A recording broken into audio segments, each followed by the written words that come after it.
ہم ظلم کہتے ہیں کہ یعنی کہ حضور کی ایک بیٹی سیدنا مولا کائنات کے نکاح میں اور دو بیٹی عثمان غنی کے نکاح میں عثمان غنی وہی ہم زلف ہے وما ماتے پیمبر ہے میرا دل جل پہ قربان ہے اسے عثمان کہتے ہیں وہ پیکر ہے حیا کے اور سخا مشہور ہے وہ پیکر ہے حیا کے اور سخا مشہور ہے جن کی فیاضی جن کی پہچان ہے فیاضی جن کی پہچان ہے اسے عثمان کا دے سبحان اللہ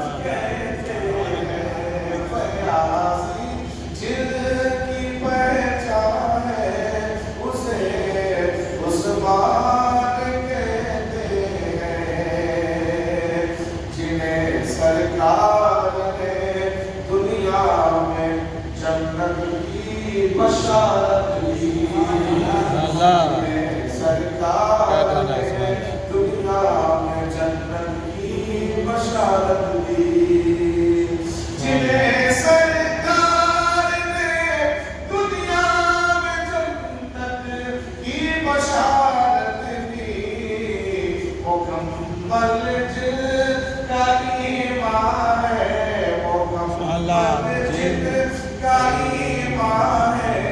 اسے عثمان کہتے ہیں جن کا ایمان ہے انہیں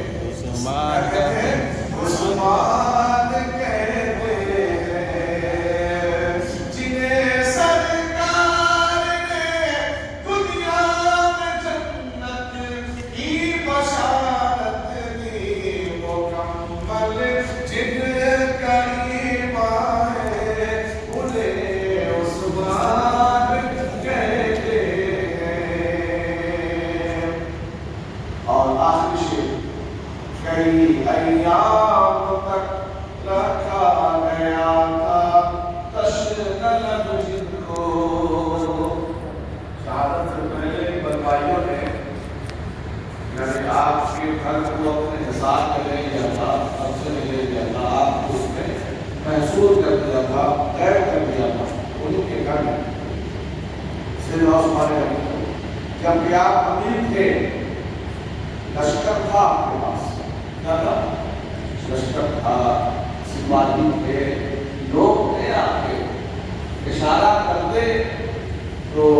بہت کچھ ہو سکتا تھا، لیکن آپ نے ایسا اس لیے نہیں کیا کہ آپ مدینہ کی سرزمین پر خون بہانا نہیں چاہتے۔ سبحان اللہ ہے۔ اچھا، تو کچھ منافقین کہتے ہیں کہ اچھا آپ خون نہیں بہانا چاہتے تھے، تو عبداللہ بن سبا جن کا ٹھیکیدار تھا، ان بنوائیوں نے ان کی مانگ کی کہ آپ خلافت چھوڑ دیں، 10 بتا دو چھوڑنا چاہیے، اس کو سمجھیں اور بات مت کرو گا۔ منافقین کا، بنوائیوں کا یہ اعتراض تھا کہ آپ خلیفہ نہیں رہے، اس لیے آپ کو آپ ہی کے مکان میں قید کر دیا گیا۔ اور سب دیکھ رہے مسلمان کو، ٹوپی داڑھی جوبا نماز روزہ سب تھا، آپ نے کربلا کا کوئی سین دیکھ لیں، کربلا کا سین دیکھ لیں، مارنے والا کوئی عزت نہیں ہے، کوئی مشکلوں کو عزت نہیں ہے، کوئی پلندر نہیں ہے، سب وہی ایسا لگتا ہے کہ آپ تب اترے آسمان سے ہوئی تھے۔ اور سیدنا عثمان غنی کو جن لوگوں نے قتل کیا، شہید کیا، وہ بھی کون تھے؟ مظالم مسلمان تھے۔ یہ بھی یاد رکھنا چاہیے کہ قتل عثمان کے بعد، شہادت عثمان کے بعد جن لوگوں نے مسجد نبوی میں نماز پڑھائی، مولا علی نے نماز نہیں پڑھی۔ سبحان اللہ۔ مولا علی نماز جماعت ہو رہی، مسجد نبوی میں جماعت ہو رہی تھی، اذان ہو رہی تھی، لیکن مولا علی نے کیا کہنا؟ سبحان اللہ۔ کون مولا علی؟ وہ مولا علی جن کو اللہ تبارک و تعالیٰ جن کے بارے میں اپنے محبوب کو حکم دے کہ اے محبوب علی سے محبت کیجیے، جن کے بارے میں آیت قرآن اور علی ایک ساتھ اٹھائے جائیں گے، یعنی مطلب جو علی کا کردار ہوگا قرآن میں وہی ہوگا، قرآن میں جو ہوگا وہی علی کا کردار ہوگا، وہ علی جو باب مدینہ العلم ہے، حسین کے بابا ہے، وہ علی کہتے ہیں علی جس بات سے راضی امت اس بات سے راضی، علی جس بات سے راضی مصطفیٰ اس بات سے راضی۔ اب وہ علی جو اسلام کا حکیم ہے، سبحان اللہ، اسلام کا حکیم علی نماز نہیں پڑھی، نماز پڑھی نہیں پڑھی، دوسرے کوئی دل سے نماز تو ہوئی ہے۔ ہم جہاں چاہتے ہیں نماز پڑھ لیتے ہیں، ہم کو تو نماز پڑھنے سے مطلب تو ہوتے ہیں نا، اذان ہو رہی تھی، جماعت ہو رہی تھی، پڑھ لیا، ہم کو اس سے کیا مطلب ہے کون پڑھا رہا تھا کون نہیں پڑھا رہا تھا، ہم کو تو بس سننا ہے کہ جس سکھاؤ علی کو۔ ایک اور سنو، حضور کی بارگاہ میں جنازہ آیا، حضور کی بارگاہ میں جنازہ آیا، حضور نے فرمایا اس کا چہرہ دکھاؤ، تو فرمایا توجہ سے سنیے گا تاکہ بات آپ کو کام آئے۔ تقریر اس زبان سے نکل رہی ہے، اس کو تقریر بس سمجھ کے فرمان مصطفیٰ سمجھ کیا کہنا؟ سبحان اللہ، حق ہے۔ میری کیا حیثیت ہے ہم بولے، میں جو بول رہا ہوں یہ پڑھ کر کے بول رہا ہوں تو حضور نے فرمایا۔ حضور کی بارگاہ میں بخاری شریف کا جنازہ آیا گیا، پھر اسی کو موضوع ہے جنازہ آیا گیا، حضور فرمایا اس کا نمبر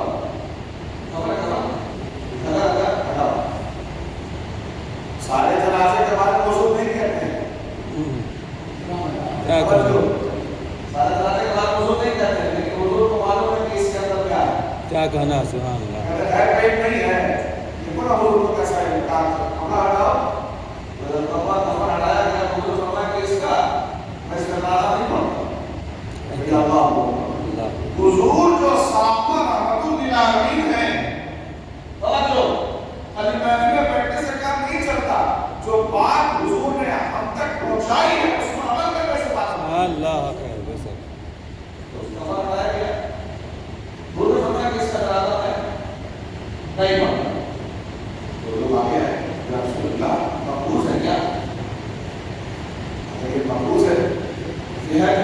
ہے کہ برادر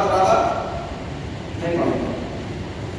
میں نے قضا کرتا اتنا بڑا معاملہ اللہ سے کہ میں نے قضا کرتا ہوں تو قضا ہوگا دیکھتا ہوں کہ بھائی معاف کیجیے قضا معاف کیجیے تو ولی ہے میں قضا معاف کے ارادہ نہیں ہے حضور فرمایا کہ رسول اللہ آپ کہیں تو مقبول ہے تو اس کا قضا ادا کیا ہے ہم آپ کا رفع ادا کیا ہے نہیں ایسا معاملہ نہیں ہے کیا معاملہ ہے حضور نے فرمایا اس کے سینے میں میرے اس بات کی یہ دوست ہے اللہ فرمایا اس کے سینے میں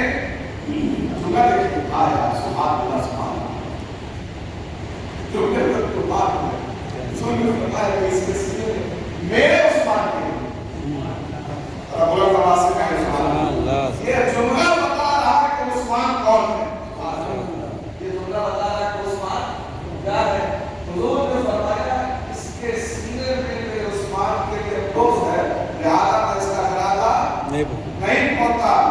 وہ اس سے کیا مطلب ہے کبھی حملہ کیا تھا اس نے نہیں گالی دی تھی تو نہیں آخر کیا تھا جو مرتبہ اللہ نے جو مرتبہ رسول نے عثمان کو عطا فرمایا تھا وہ اس کو نہیں مانتا وہ اس کو نہیں مانتا تھا کہ میں نہیں مانتا جو اس کو مرتبہ ملا ہے میاں اگر عثمان کو مرتبہ ملے جو اللہ دے عثمان کو مرتبہ ملے عظمت ملے درجہ ملے جو رسول دے اور اس کو بندہ نہ مانے تو اللہ کا معمول جنازہ پڑھنے سے انکار کرتے اس کا جنازہ نہیں پڑھے کیا مطلب اگر سوچو ذرا حضور کا دوست اگر سینے کا ہو تو پھر کون جنازہ پڑھے اس کا اس سے احساس ظاہر ہوتا ہے کہ یہ آج کی بات نہیں ہے جس کے دل میں اللہ والوں کا بغض ہوگا وہ اسلام والا ہو ہی نہیں سکتا وہ مسلمان ہو ہی نہیں سکتا ہے وہ خاص نماز پڑھتا رہے وہ جتنا چاہے روزہ رکھتا رہے وہ اللہ والا نہیں ہے تو مولا علی نے نہ حضور نے پڑھی نماز نہ حضور نے پڑھی جنازہ کی نماز اور حضور کے وصال کے بعد بلوائیوں میں شہادت عثمان کے بعد مسجد نبوی پر قبضہ کیا قبضہ کرنے کے بعد نمازیں ہوئی اذان ہو رہی تھی مولا علی کہتے ہیں کہ جس کے سینے میں عثمان کا بغض ہو جس نے میرے عثمان کو میرے بھائی کو شہید کیا ہو تو اس کے پیچھے نماز نہیں پڑھتا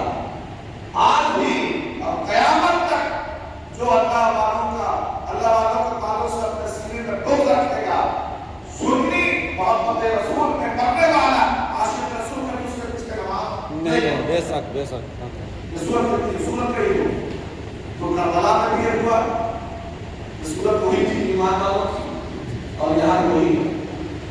جس نے شہید کیا وہ سب ظاہر مسلمان نہیں تھے یہ کہا ہے کہ اور سیدنا عثمان غنی رضی اللہ تعالیٰ عنہ کی شہادت اور مولا امام حسین کی شہادت بالکل سملر ہے ملتی جلتی ہے ان کو بھی دھوکہ کا ساتھ رکھا گیا امام حسین کو اور ان کو بھی دھوکہ کا ساتھ رکھا گیا وہ حضور کے نواز ہے کہ حضور کے داماد حضور کے نواز ہے حضور کے داماد کتنا پیارا ہوتا ہے داماد تو اس قصے میں میں بات کرتا ہوں بات کرنے چھوڑی ہو رہی ہے داماد کتنا پیارا ہوتا ہے اس بات سے اندازہ لگائیں حضور نے فرمایا نکاح کے تعلق سے تنکح المرأة بأربعة خصال 4 خصلتوں کی بنیاد پر نکاح کرو یہ حضور کہہ رہے ہیں 4 چیزیں دیکھو بمالها لجمالها لحسن نسبها لدينها نسب دیکھو مال جمال دیکھو سلسلہ ہونا چاہیے لدینہا دین دیکھو یہ دین ہے کہ نہیں ہے تو نکاح ابھی فرمایا فَاظْفَرْ بِذَاتِ الدِّینِ جو زیادہ دیندار ہو نکاح اسی سے کرو جو زیادہ دیندار ہو نکاح اسی سے کرو جو بانی اسلام ہے جو دیندار سے نکاح کرنے کا حکم دے رہے ہیں جب وہ داماد تلاش کرے جب وہ داماد کسی درجے میں اپنے داماد کو دیکھ رہے ہوں گے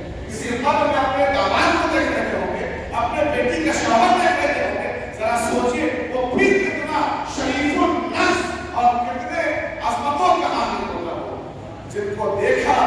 اس شخص کو عثمان کہتے ہیں، ایک تو مولا علی ہے، عثمان ذوالنورین ہے، داماد کبھی کبھی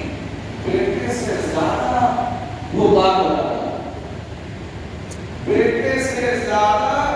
گردار ہو جاتا ہے۔ اس کی وجہ بتاتا ہوں، اس کی وجہ علماء نے بتائی ہے کہ بیٹی جو ہوتی ہے وہ اپنے باپ کا عزت ہوتی ہے، سبحان اللہ سبحان اللہ بیٹی جو ہوتی ہے وہ اپنے باپ کا عزت ہوتی ہے، وہ اپنے باپ کی غیرت ہوتی ہے، وہ اپنے باپ کی عزت ہوتی ہے، وہ اپنے باپ کا وقار ہوتی ہے، غیور ہوتا ہے بندہ اپنے بیٹی کے تعلق سے۔ سماج میں اگر اس کی بیٹی اچھی ہے تو وہ باپ سے اٹھا کر چلتا ہے، جس کی بیٹی اچھی نہیں ہوتی اس کو بظاہر سر جھکانا پڑتا ہے۔ ذرا سوچو، حضور نے اپنی بیٹی کے کیا کہنا ہے؟ ایک بات یاد رکھیں، مرتبے کے اعتبار سے سیدہ پاک یعنی سیدہ فاطمہ الزہرا بڑی ہے، کیا کہنا ہے؟ سبحان اللہ خاتون جنت ہے، اور سیدۃ النساء ہے، عورتوں کی سردار ہے فاطمہ الزہرا زہرا پاک، لیکن نور کے اعتبار سے سیدہ سبحان اللہ کہتے ہیں، اس کے اعتبار سے نور کے اعتبار سے سیدہ ہے، کیوں کہ وہ جہاں سے آئی ہے سبحان اللہ زہرا پاک جس سلب سے آئی ہے اسی سلب سے سیدہ زینب ہے، اسی سلب سے ام کلثوم ہے، اسی سلب سے حضرت رقیہ، سبحان اللہ تو نور ہو گئے سیدہ ہے۔ تب نے فرمایا حضرت نے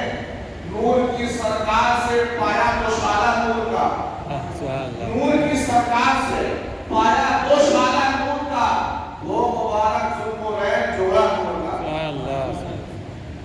تو حضور نے سیدنا عثمان غنی کو اپنی بیٹی کے لیے انتخاب فرمایا۔ ذرا سوچو، انتخاب کرنے والے کو حضور کہتے ہیں، جس کو منتخب کیا گیا اسے عثمان کہتے ہیں۔ سبحان اللہ سبحان اللہ اللہ اکبر کبیرہ۔ اس سے اور کیا بات کی جائے؟ آخری بات، بدر کے لیے حضور روانہ ہو رہے ہیں، کہاں کے لیے؟ زور سے بولیے نا بھائی۔ بدر کے لیے بدر کے لیے حضور روانہ ہو رہے ہیں، اسلام کی پہلی جنگ ہے، اسلام کی پہلی جنگ ہے، عثمان غنی اس میں شامل ہونا چاہتے ہیں، عثمان ذوالنورین اس میں شامل ہونا چاہتے ہیں۔ حضور فرماتے ہیں عثمان میری بیٹی کے پاس آؤ، سبحان اللہ اس کے بعد آؤ میری بیٹی کے پاس آؤ۔ اب کون سی بیٹی؟ حضرت سیدتنا رقیہ سبحان رضی اللہ اللہ تعالیٰ عنہا، حضور کی دوسرے نمبر کی بیٹی سیدہ رقیہ رضی اللہ تعالیٰ عنہا، کہا کہ تم ان کے پاس آؤ، جنگ بدر والوں کو جو عظمت ملے گی یہاں بیٹھے بیٹھے تم کو ملے گی۔ سبحان اور اللہ سبحان اللہ کہتے ہیں، جو جنگ بدر میں گئے اور شہید ہوئے یا غازی بن کے لوٹے، جو بدر کی عظمت بدریوں کو ہے، اے عثمان میری بیٹی کے پاس بیٹھو، وہی عظمت تمہارے طرف ہے۔ سبحان اللہ سبحان اللہ عثمان تو بیمار تھی، سیدہ رقیہ انتقال کر گئی، کیا کر گئی؟ انتقال کر گئی، انتقال کر گئی تو بیوی کی محبت، سبحان اللہ، اپنی اہلیہ کی محبت میں سیدنا عثمان غنی رو رہے تھے، حضور تشریف لائے قریب، کیا مطلب ہوگا سبحان اللہ، حضور تشریف لائے، عثمان رو رہے ہیں، کیوں رو رہے ہیں؟ باپ پوچھ رہے ہیں داماد سے، کیا کیوں رو رہے ہیں؟ کہا کہ یا رسول اللہ آپ سے جو رشتہ تھا، آپ سے جو رشتہ تھا وہ ختم ہو گیا، آپ سے جو رشتہ تھا ہمارا رشتہ وہ ختم ہو گیا، میں اس لیے رو رہا ہوں، میری رقیہ تشریف لے گئے دنیا سے، اس لیے رو رہا ہوں۔ اب حضور کہتے ہیں اے عثمان تمہارے رونے سے پہلے میرے پاس جبریل آئے، سبحان اللہ تمہارے رونے سے پہلے میرے پاس جبریل آئے اور یہ کہہ کے تشریف لے گئے ہیں کہ اللہ یہ چاہتا ہے اللہ کی یہ مرضی ہے، اللہ کی یہ خواہش ہے کہ جس بہن پر رقیہ کا نکاح ہوا ہے اے محبوب اسی بہن پر ام کلثوم سے عثمان کا نکاح کر دیجیے، اسی بہن پر، کوئی دوسرا بہن نہیں، اسی بہن پر نکاح کر دیجیے ام کلثوم کا سیدنا عثمان صاحب۔ اور کہتے ہیں صحابہ کو جمع کر کے ساتھ جملہ سنیے، اس سے عظمت عثمان بننا چاہیے۔ کہتے ہیں کہ یہ عثمان میرے رحمت ہے، میری بیٹی ان کے نکاح کی کا انتقال ہوا، سن لو یارو اللہ مجھے 40 بیٹیاں دیتا، اللہ مجھے 40 بیٹیاں دیتا، اور وہ یہ بھی فرمایا انہوں نے مختلف لگاتے ہیں کہ 100 بیٹی، ایک روایت کے 100 بیٹی وہ آتا ہے مضبوط روایت ہے 40۔ حضور فرماتے ہیں کہ میرے پاس 40 بیٹیاں ہوگی اور یکے بعد دیگر انتقال کر جاتی، میں 40 کی 40 بیٹیوں کا نکاح عثمان سے سبحان اللہ۔ اس عظمت کے حامل عثمان کو ہو گئے، اس درجے کے حامل عثمان کو ہو گئے۔ ایسے شریف انسان داماد شریف ہوتا ہے، انسان داماد شریف ہوتا ہے۔ ذرا سوچو جو پورے عرب نہیں پورے دنیا کا اشرف ہے وہ اشرف الانبیاء ہے، میرے آقا اشرف الانبیاء ہے، نبیوں میں سب سے زیادہ اشرف، وہ جب اپنی بیٹی کے لیے دولہا تلاش رہے ہوگے وہ کتنا شریف ہوگا۔ اللہ تبارک و تعالیٰ سیدنا عثمان ذوالنورین کی شرافت سے حصہ ہمیں بھی عطا فرمائے، صداقت سے حصہ ہمیں بھی عطا فرمائے، عدالت سے حصہ ہمیں بھی عطا فرمائے، محبت سے، اخوت سے، توحید سے، رسالت سے جو حصہ ان کو ملا اللہ تبارک و تعالیٰ ان تمام حصوں میں ہمیں شریک فرمائے۔ آمین دعوانا الحمدللہ رب العالمین۔ اور اس کے چھوٹے میں پڑھ دیتا ہوں۔ کئی ایام